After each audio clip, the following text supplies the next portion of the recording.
Good afternoon, Packers fans. Aaron Negler here with your Packers Daily Chat, coming to you live on the Cheesehead TV social channels. It's Tuesday. It is the eve of training camp, but more importantly, we are only a few short hours away from the season debut of Packer Transplants Live. I'll be joining Corey Banke, who will be across the street from Lambeau Field, coming to you live from Green Bay, Wisconsin, as I am here in the podcast studio in New York City. So close, people. We're so close to football season. I absolutely adore it. You know, I love it. The other thing I love is talking with you fine folks, Packers fans around the world, because that's what we do here at Cheesehead TV. We're devoted to Green Bay Packers fans worldwide. And we want to make sure that if you so desire, you can see your beloved Packers in person throughout the 2023 season, which is why you need, I'm not saying you should, you need to utilize Ticket King. Folks, if you want to watch the Green Bay Packers in 2023, head to cheeseheadtv.com, use our app, use our schedule on our website. Either one will get you to Ticket King, individualized links for each and every game. Don't use StubHub or SeatGeek or Ticketmaster. Use a company based in Wisconsin since the early 90s. You know you want to do it. You know you want to see the Packers. Support a local business while you do it. Use Ticket King. Do it, people. And hey, before the season starts, what you really need to do is get yourself the official 2023 yearbook of the Green Bay Packers. You can go to packersyearbook.com and use promo code CHTV for 10% off. That's packersyearbook.com, CHTV for 10% off. Do it, folks. You know you want to. The other thing I know you want to do is hear all about what was said at the podium today when Matt LaFleur and Brian Gutekunst met with the assembled local media. I will admit, it's the first time in many years that I have not been at the presser to open the season. And it was a little strange, and it did hit me with, I got a little bit of FOMO. No, I'm not going to lie. But I know that mostly is going to disappear tomorrow when they're back out there on the practice field and they're still in shorts and T-shirts. Look, I understand it. I'm not begrudging the NFLPA and the need or the desire for a ramp-up period prior to the pads coming on. I understand it, and I get it, and that's why, for the first time in a long time, I'm not there for the beginning of camp. But when those pads come on, I'll be there, and I'm really excited about it. But yes, Matt and Brian spoke with the media, and I was pretty surprised at Matt's level of candor when he was asked about essentially the turning of the page and the fact that, you know, he's always going to kind of brush aside or feign ignorance on the running his offense thing. But he pretty much admitted to the idea that it's a brand new day due to the fact that Aaron Rodgers is somewhere else. And he even said, you know, it feels like my first year. It feels like, you know, we're back and kind of resetting this thing. And hey, I was surprised at the candor, I have to admit. But it was good to hear because it is essentially, you know, a reset, a restart, if you will, especially with such a young group on offense.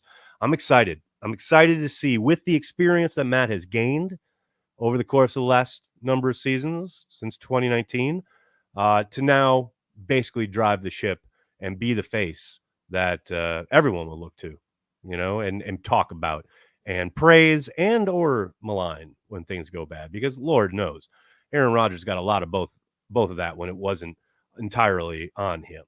But now it's Matt's turn, and it is going to be amazing to see essentially how that progresses, right?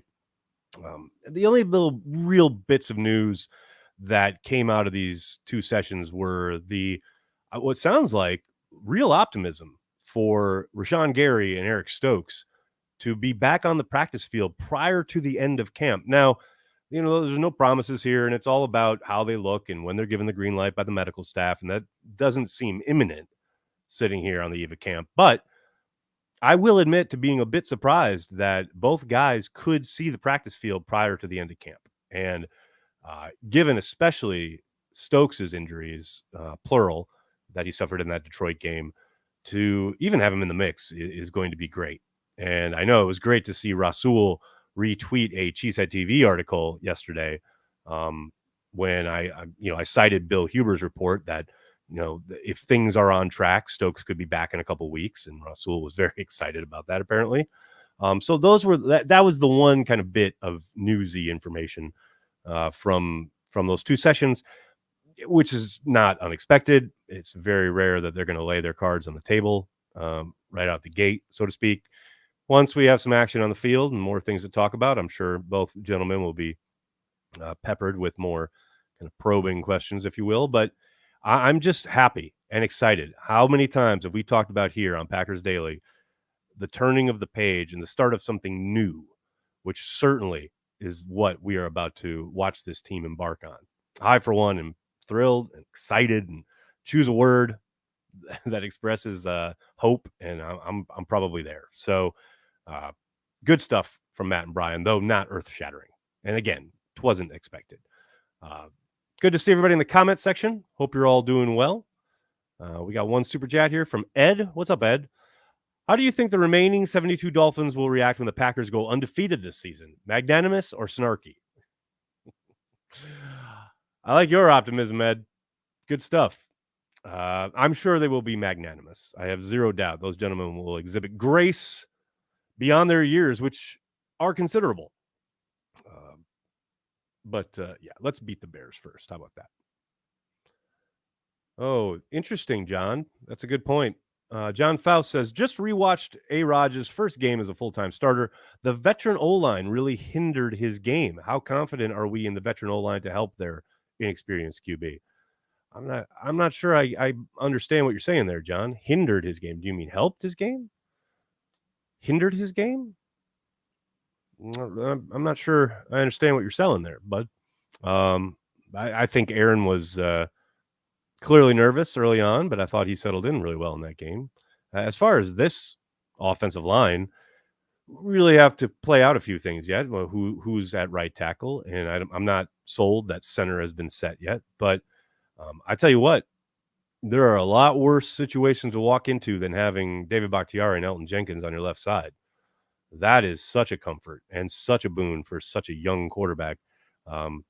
We'll see how the right side shakes out, but right now that's obviously your strength, and you got to think they're going to try and lean into that a little bit. Johnson, thanks for the super chat. Meant to ask this yesterday, but what was Murphy's path to his role? I know he was a solid safety in DC, but I'm blind to the in-between. Well, what's funny is that, and he's talked about this, is he was a player rep when he was a player during the strike season. And so he was obviously very heavily involved with the NFLPA back in the day. And then out of when he retired, I know he got into sports administration somehow. I don't remember exactly what the path was, but it did lead him to Northwestern, where he was the athletic director. And, that's why essentially what led him to eventually, wanting to interview Pat Fitzgerald, which seemed to dodge a bullet there. Thank goodness. But yeah, no, that's as far as like he had history and experience in labor negotiations, and basically after he retired went on the path of the business side. I don't remember exactly what it was out of his playing days, but I do know prior to being in Green Bay, he was well regarded as the athletic director at Northwestern, so much so that people forget that Bob Harlan at first had tabbed someone else to be the heir apparent, so to speak. And, that kind of fell apart at the last minute because Bob Harlan kind of realized that he had made a mistake. And so he went back to the drawing board. And I believe, if I remember correctly, this is off the top of my head, but if I remember correctly, there was a search committee that recommended Mark Murphy to Bob Harlan as one of the potential candidates. And obviously Mark came in and did the rest. But I know there's a lot out there as far as like things you can read. If you go to Murphy's Wikipedia page, you'll probably find out a bit of kind of the path there. But it's always fascinating to me that it almost didn't happen, right? And that there was kind of a reset on the search that ended up with Murphy in his position that he's in now. Thankfully, to my eyes, because I think he's done a really good job. Keith, thanks for the super sticker. Greatly appreciate it. Packer Nation United, what's up, man? I'm thinking Jaden Reed's going to make an instant impact, much like Dobbs last season. What say you, Nags? Man, I've been hyping this kid up all offseason, and I'm ready to have egg in my face if he doesn't do anything because I really, really like him. I love his game. What I'm so kind of fascinated by is how he is not a Packers type. Like, you talk to anybody who covers the draft 24/7, 365, knows what the Packers are like as far as their thresholds and what they like at the position. He is not a Packers type. He's a guy that a lot of draft nicks and even some people in the league probably didn't expect the Packers to have on their board, let alone that they would select. Just not their usual type. And I am fascinated to see how they utilize him because I do think you can use him in lots of different ways, not just, and I know people talk a lot about he's going to be a slot guy, which I think he is, but I also think he's going to be utilized in that Tyler Ervin role that we saw back in 2020. I think he's going to be used traditionally on the perimeter. I think he's going to be used all over the formation. And I'm telling, man, this kid, he's lightning with the ball in his hand. He's a big play waiting to happen. And you start getting him cooking, and you got the threat of Christian Watson somewhere else on the formation. Defensive coordinator's got a lot of choices to make at that point. Oh, and then, by the way, there's Aaron Jones. So, yeah, I'm hoping he hits the ground running and makes an early impact just to help open things up. Now, he is a rookie. Can't ever count on it. Right, you got to see him do it. Hell, we got to see him do it starting when the pads come on. Every moment, every day, it's another step, another kind of step towards that goal. But yes, I think his potential is pretty unlimited. I'm very excited to see him out there. Keith, thanks for the super chat, man. Hey, Nags, random, but I was at camp last year. Curious what happened to the guy running around setting balls and screaming plays at practice. He was there forever, and the energy was different without him. It's so funny you asked that, Keith. I literally asked Wallers about that. Jason Wallers, the head of communication on the football side, last year about this. It was if I remember right, it was some kind of medical thing that basically had him out of commission for camp. I think he should be back this year, but I could not agree more with you regarding the lack of energy or the noticeable difference in energy without having him out there. Left hash! That guy was the best. He is the best. Joe, thanks for the super chat. Promise us you'll never sell Cheesehead TV to Elon Musk. I don't know, man. Everything's got a price. I mean, I doubt we'd ever sell to anybody. Maybe the Packers. The Packers would probably be the one entity we'd ever talk to. But outside of that, nah. Aaron, what time is transplants? Aaron Picard. Transplants is at 7 Eastern, 6 o'clock Lambeau time. Be here on the Cheesehead TV YouTube page. Nighthawk, what's up? Thanks for the super chat. Who do you think will be the nickel once Stokes is back? Guessing they want best three on the field, even though they have mentioned they like Nixon there. Yeah, I mentioned this on Twitter, and I put a little blurb up when I put the post at cheeseheadtv.com.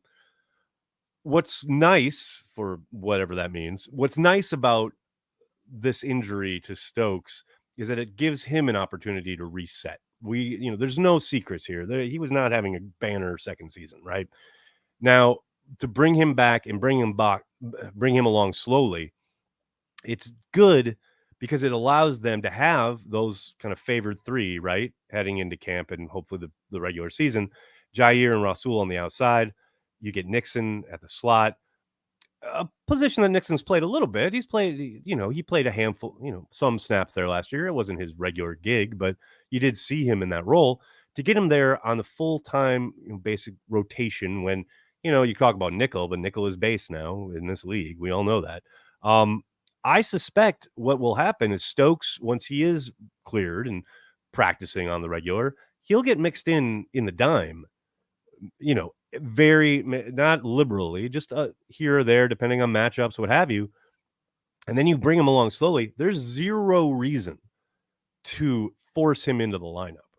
I think you go along in the season, and if he starts playing at a high level, then you start having those conversations. But that's no given. And I'm not besmirching the young man. I'm just like, you got to do the work, right? And you never know how guys look coming off of an injury, especially early on, especially two really bad injuries like he had, So I think it allows them to bring him along slowly and in a very limited capacity, and also allows Nixon all the reps that he's going to need, especially when they hit the ground running in week 1. I would think those guys are probably those 3, Jair, Rasul, and Nixon. That's your core, at least through the first half of the season. Now, maybe at some point you make an adjustment. Stokes is playing lights out, and you're like, we got to get him on the field. Then you have those conversations. Then maybe there's a rotation between Nixon, and maybe sometimes they kick Jair inside and they put Stokes and Rasul on the perimeter. There's all sorts of things you can do there, but you don't have to have those conversations anywhere, anytime soon. And that's a good thing. That's a really good thing for Stokes' development, in my eyes. It allows him, again, to work back slowly, work on the technique, all the stuff that maybe he struggled with last year, get that down in practice, get that down in some live reps, maybe some preseason stuff, and then bring him along slowly. Like I said, in the dime, rotationally, let the kind of season progress and see where he's at. So, like I said, it's great that he's going to be back out there. I'm very excited for the fact that he can practice on the stuff he needs to practice, because as we all saw last year, there's stuff he needs to practice, stuff he needs to work on. Hopefully some livelier reps, maybe some of the joint practices, etc. he gets involved in. I would think hopefully by the time the Patriots are in town, he gets a little bit more look-see, maybe get some time in preseason. He's going to need it. He's going to need it. It's a good question, though, Nighthawk. I really appreciate that one. Andrew, thanks to Super Chat. Happy start of the season. Happy transplants. I get not overhyping Matt LaFleur's offense, but I can't wait to see Love and Matt LaFleur operate this year. Today's presser felt like a weight had been lifted. Go, Pack, go. Yeah, like I said, I was a little bit surprised by some of the candor, but it is exciting, right? There are unlimited ways that they could utilize Jordan differently, or at least attack the offense differently with a different skill set at quarterback than what they had when Aaron Rodgers was in town. I don't think that's, belittling anybody. I don't think that's telling tales out of school. I just think, it's exciting, especially with some of the ways you can use Jordan on the move. Aaron could still scramble, could still run, could get outside the pocket, but he's not a young man anymore. You saw it a couple times last preseason when they had a couple called runs for Jordan. Pops off the screen, man. You see the difference just in young legs, right? His ability to get to the edge, get around the corner. You saw him get out of bounds smartly. I'm excited by that aspect. Also, for the stuff you can set up, like say you have a keeper or you have a bootleg where it looks like he's going to run, and then it turns out it's a high-low progression, pass on the perimeter. All sorts of different things you can do with it. That I think, I'm with you, Andrew. It's exciting times. Abdul, what's up, man? Thanks for the super chat. Hey, Aaron, any idea why Packers love tall O-linemen? I thought that compromises your pad level. I'm not sure they love them. I think they found a few that they like, and they're letting them develop and see how they do. Yes, can it be a problem at times if you're going against these guys who have super bend and are athletic and can get under your pads? And but that's not to say that these guys aren't athletes. Just because you're tall doesn't mean you're not an athlete. So I think it's not like they're going, well, we need tall guys. I think they've found some tall guys who they like their athletic traits and clearly want to get them reps and bring them along. And I'm excited. I'm excited to see the tackle group starting, tomorrow out on Nitschke Field. I'll be there next week. Like I said, I don't think it's been a targeted thing. I think it's happened. They found some guys they like, and they're coaching them up. Abdul, thanks again. Can you explain 12 and 21 personnel? I can. The easiest thing to remember is it's all about the tight end. I'm going to try and find a very easy explanation for you. So with 12 personnel, right, you've got one running back, two tight ends, two receivers. And then with 21 personnel, you've got, don't want to mess it up because if I say it wrong, everyone's going to make fun of me. Right. And 21 personnel, you got two running backs, one tight end, and two wide receivers, which is basically like a pro style offense. You're going to see like 12 personnel, 21 personnel. Very rarely you'll see like 20, 22, etc. let me throw a link here so you guys can get a good kind of handle. There's all sorts of websites that'll help you.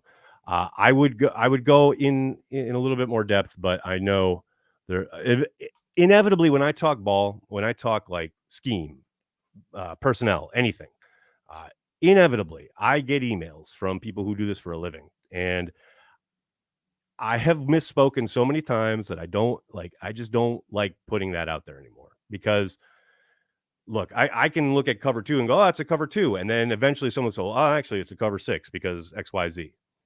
And so I don't want to give you the wrong information. But essentially, you're looking at different groups throughout the skill positions outside of the offensive line. And outside of that, read the link I just sent in there, and you should be on your way. And like I said, there are a ton of places that you can kind of get a rundown there.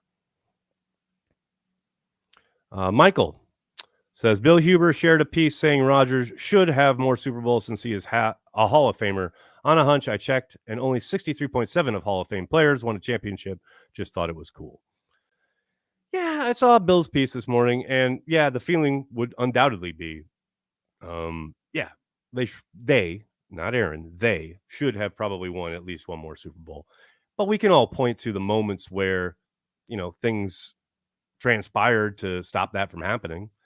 And there are so many factors, whether it was Ted's aversion to free agency and even not dipping his toe in even a little bit, which forced so many young players to play late in the season in important games, whether it's the 21 different things you can point to in the Seattle NFC Championship game that ended up costing them a trip to another Super Bowl. There's so many kind of factors at play there that is it disappointing? No doubt. Absolutely. Zero question. But hey, I'll tell you this. I spent a good part of my life watching Green Bay Packers football week in and week out, knowing they had little chance of getting to the playoffs, let alone the Super Bowl. And for the last 30 years, I've entered most seasons, not everyone, most of them thinking, they got a good shot. They got a shot at getting to the Super Bowl. And they've won a boatload of games in that time.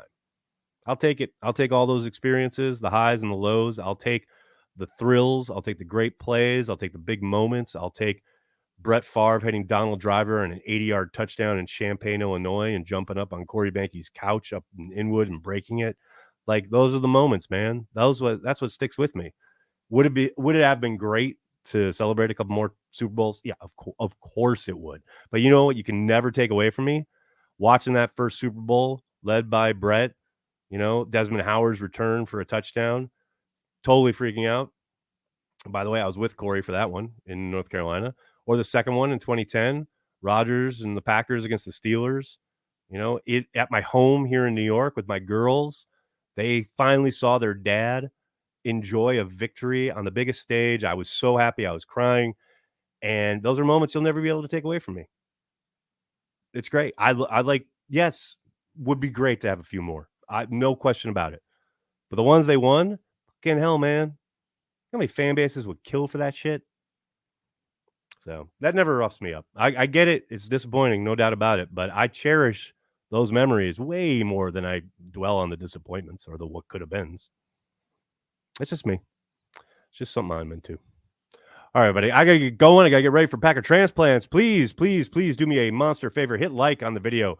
Subscribe to the channel. And then tell your friends and tell your family. Cheesehead TV. We are devoted to Green Bay Packers fans worldwide. And again, as always, please, please, please join us for Packer Transplants Live, 7 o'clock Eastern, 6 o'clock Central. It's going to be a lot of fun. The return of Corey Behnke on the eve of training camp. What more do you need? Thanks a lot, everybody. See ya, hopefully, at Packer Transplants. And if not, have a great night. Go Pack Go.